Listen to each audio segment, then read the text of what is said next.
Great. Hello everyone, thanks for turning up and dropping by. Well, this is just a quick run through of how to make your website work for you, to make it attractive to people, so they stick with it, they get trust from it, and also drive it to that sale at the end where they actually purchase that product. There's a quick show of hands. Who actually here has e-commerce websites? So, yeah, that's great. This might help to generate a bit more interest and a bit more sales for you. So, the first thing we've got 4 points here that I'm just going to take you through. The first one is how to make your site sticky, how to draw people to it and keep them attracted to it. Now, to make a sticky site, what I'm going to do is I'm going to show you 2 different sites. This first one, do a web search, and they can pull up anything. And let's have a look at this site here. Just for a few moments, I'm going to leave it on the screen. See if it sticks. When that goes off, then I can show you the next site. So basically, we can find anything.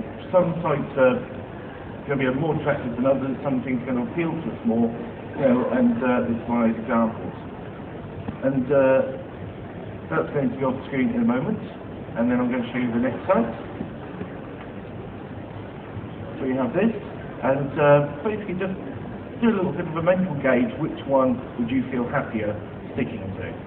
So, if you have one that's more trusted or more attractive to you, then that's going to be one of those 2 sites. Now I'm assuming, I'm taking that away, one of those 2 sites, the second one would be the most desirable one to stick to purchase from. So we have a look at that now. And chances are, what's drawn you to that is the fact it looks like a pro website. It looks like a professionally put together website. You can see clear sales messages there. We can see when it's established, where it's actually a real shop. You can tell where it is. They've got good stock, they have a return policy, and it looks great. So we're probably more likely to shop with them than we would with the first site. And this evidence of these sales messages don't need to just be on the first page, on the home page. They should be throughout all the pages on your site, your product pages, your landing pages. And to note that, we've had 21,000 people look at the site, but they've all come in different places. So those sales messages, that look has to transfer all the way through the site. So clear sales messages, a professional look on every page, and a uniformity of buttons and the sales messages. So, we can see that here. We go on to the next site, they stay on the uniformity of professionalism on that site. Okay, so now we've got to the website, how do we find the product on that website? It's very essential.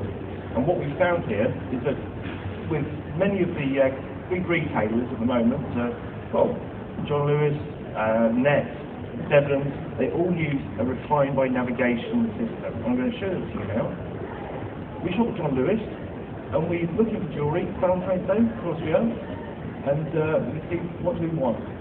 Products for women, we can see at the top there, clearly defined, we can refine by the navigation bar at the top. Right, excellent. We can find jewellery straight away. Take the jewellery, fantastic. The great thing with this, you can see in a few clicks, you've got everything laid out in front of you. Less hassle for the customer. We can even refine it a little more with drop down. What's popular? Just can't always tell what I'm looking for straight away. So we can bring that down even more. So refining that, refined by navigation, that's what we use to, after a few clicks, find the products we're looking for. Very good, very handy, and very useful for us. So, how do we actually sell it? We've taken people to our site, we've taken people to the product they want, let's get them to buy it. Stacey Penny did a test with one of their websites, and basically what they did was realise that something wasn't adding up right. Something they couldn't quite get their heads around. We could drive more purchases to that site. They did a study to show where people looked on the website, what popped out and what didn't. And we can see with this study, this actually they actually had goggles on people to see where they looked on the page, to find out, best places to look. And we can see they're kind of hovering around all over the shop and they're not quite sure what's going on. By looking at the study, they had one or two simple things. Most importantly, the red button. Add to bag. Very important. A decent, clear, easily defined button. Simple as that. That makes all the difference when a customer wants to buy a product. They're already there, but if they're spending all this time looking around for things, chances are they've needed their eyes drawn to how to do it. So we'll show you how buttons are just as important throughout the whole purchase. Cafe Press is a great site to show for this. Nice clear orange buttons. We can see every time we see a button and that colour, we have to do something, or we can do something. Here, we add to cart.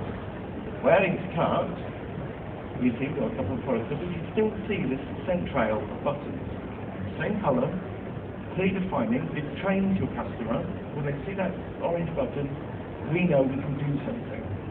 So we can see we can go straight to checkout, and it's quite clearly marked. If you suddenly had a random blue button in there, that might actually have a major effect on that might change their trust, might even confuse them, and you've got the sale. So nice and clear, clearly defined, coloured buttons that match your site, that pop out.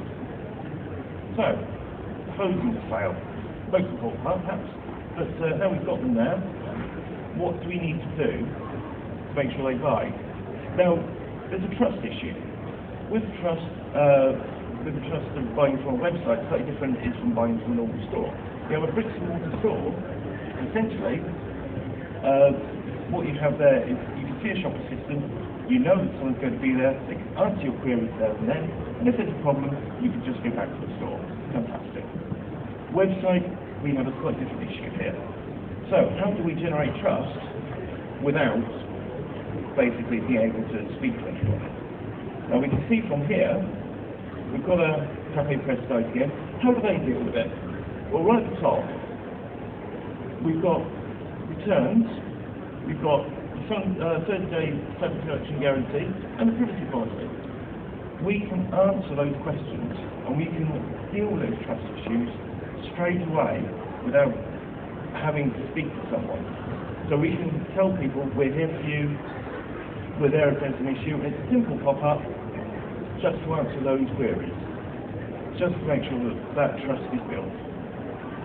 Okay, so just to make a summary of that, first thing, make your site look professional, attractive, but it's clearly marked, you've got sales messages there, you have things that really help to define that you've got a trustworthy site and a trustworthy store. I'll refine my navigation. Our navigation bar is very important. Used by all big hitters in retail, to be used by anybody, very essential to make sure those few clicks are there to take you to the product you need. And buttons, they look like buttons. They have to be clear, they pop out, they provide a scent trail, they're there to help the customer sort out the shopping cart.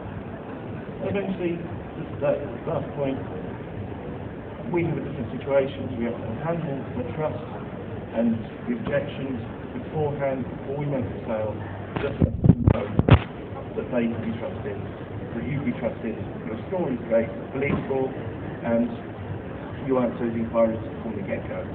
So that's basically the end of that part now. I'm going to take over to my colleague David, who's going to run through more of the complexities of how Google search engines work and what they can mean to your store. Thank you. Thank you, Peter.